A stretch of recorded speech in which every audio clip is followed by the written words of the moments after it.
Hello friends, आप देख रहे हैं मिस्टीरियस फैक्ट। हमारे साथ चैनल पर ऐसी बनी रहिए।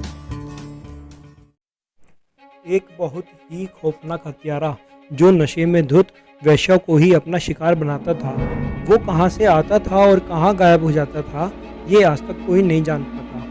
उस दौर में इस खूंखार अपराधी के कारनामों ने पूरी दुनिया को हिलाकर रख दिया था। जैक इतना खूंखार हत्यारा था कि वो अपने शिकार की गर्दन धड़ से अलग कर और उनके शरीर से प्राइवेट पार्टों को निकाल लेता था। मानव अंगों को निकालने के उसके इस क्रूर तरीके के कारण ही उसे ये नाम दिया गया था। ये बात सन 1888 के आसपास की है। जैक द रिपर नाम के इस सीरियल किलर ने लंदन शहर की सड़कों पर सनसनी फैला रखी थी। उस समय लंदन का व्हाइट चैपल इलाका वेश्याओं का गढ़ माना जाता था। जैक उसी इलाके में नशे में धुत वेश्याओं को अपना शिकार बनाता था। जैक ने पहली बार 31 अगस्त 1988 को मैरी एन निकोल्स नाम की एक महिला की हत्या की थी। यह शव सुबह सुबह दो कारोबारियों को मिला। एक कारोबारी ने बताया, हम जब वहां से गुजर रहे थे तो हमने देखा एक औरत जमीन पर पड़ी हुई है। पहली नज़र में पता नहीं चल रहा था कि वह नशे में धुत होकर पड़ी है या मर गई है। थोड़ा पास आके जब मेरे साथी ने उस पर टॉर्च दिखाई तो जब हमने ध्यान से देखा तो उसका गला रेता हुआ था, यानी कि उसकी हत्या हुई थी। इसके बाद जैक का हत्याओं का सिलसिला जारी था। इसके बाद जैक ने लगातार 5 हत्याएं की। वो अपने हर शिकार की इन 5 की गर्दन किसी तेज धारी वाले हथियार से रेत कर मारता था।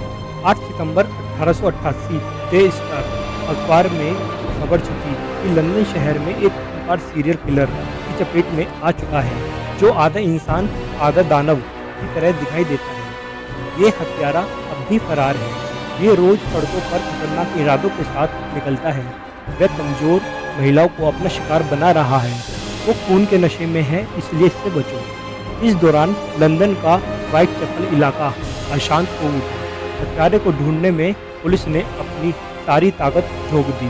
पुलिस ने इलाकों में रहने वाली लगभग सैकड़ों वेश्याओं से पूछताछ की। इस पर वेश्याओं ने एक ऐसे शख्स के बारे में बताया जो हमेशा चमड़े का एप्रन पहने रहता है और जबरन वसूली करता है। इस बीच पुलिस को डर था कि चमड़े का एप्रन पहनने वाला वो शख्स कहीं यहूदी निकला तो उसे गिरफ्तार करने में दंगा न भड़क जाए। मगर राहत की बात ये रही कि ये आशंका गलत साबित हुई। 1 अक्टूबर 1888 डे स्टार में फिर ये खबर छपी कि व्हाइट चैपल इलाके में सीरियल किलर फिर से वापस आ चुका है। इस बार उसने 2 महिलाओं को अपना शिकार बनाया। ये दोनों हत्याएं रात के 1 बजे हुई। इस बार भी हत्या का तरीका पहले जैसा ही था। दोहरे हत्या की इस वारदात ने लंदन ही नहीं बल्कि दुनिया भर में सनसनी फैला दी। ब्रिटेन ही नहीं, दुनिया भर में ये खबर हेडलाइन बनी। इस घटना के बाद लंदन के पूर्वी व्हाइट चैपल इलाके में देश भर से हजारों लोग एकत्र हुए। यहाँ तक कि रानी विक्टोरिया भी खुद को यहाँ आने से रोक न सकी। इस दौरान रानी विक्टोरिया चाहती थी कि इस इलाके में बड़ी से बड़ी संख्या में जासूसों को लगाया जाए। इस बीच लोगों की सुरक्षा को लेकर पुलिस की गश्त और बढ़ा दी और चप्पे चप्पे पर जासूस लगा दिए गए। इस दौरान जैक द रिपर ने कुछ दिनों के लिए हत्याओं का सिलसिला रोक दिया था। 1 ही महीने बाद जैक को अंदाजा हो गया था कि अब शिकार पर निकलने से कोई खतरा नहीं है। इस बार उसने 25 साल की मेरी केली नाम की युवती को अपना शिकार बनाया, जो सबसे कम उम्र की शिकार साबित हुई। वह अकेली शिकारी थी जिसे घर के अंदर मारा गया। केली जब घर पर अकेली थी उस वक्त उसे मारा गया था। मेरी की मकान मालकिन ने बताया कि उसकी हालत देखकर लगता था कि यह काम किसी इंसान का नहीं बल्कि किसी हैवान का है। ये जैक द रिपर का आखिरी गुनाह था। भले ही इसके बाद उसने हत्या करनी बंद कर दी थी, मगर वो आज भी विक्टोरिया युग में एक धब्बे की तरह रहा है। हालांकि इस अपराधी का असली नेम कभी भी सामने नहीं आ पाया।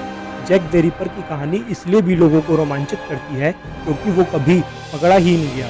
उसके बारे में अभी भी रहस्य बना हुआ है कि वह आखिर कौन था और कहाँ से आया था और उसका मकसद क्या था। तो फ्रेंड्स, आपको मेरी ये वीडियो कैसी लगी? अच्छी लगी तो इसे लाइक और शेयर करें और हमारे इस चैनल को सब्सक्राइब करें ताकि और ऐसी अच्छी इंटरेस्टिंग और स्टोरी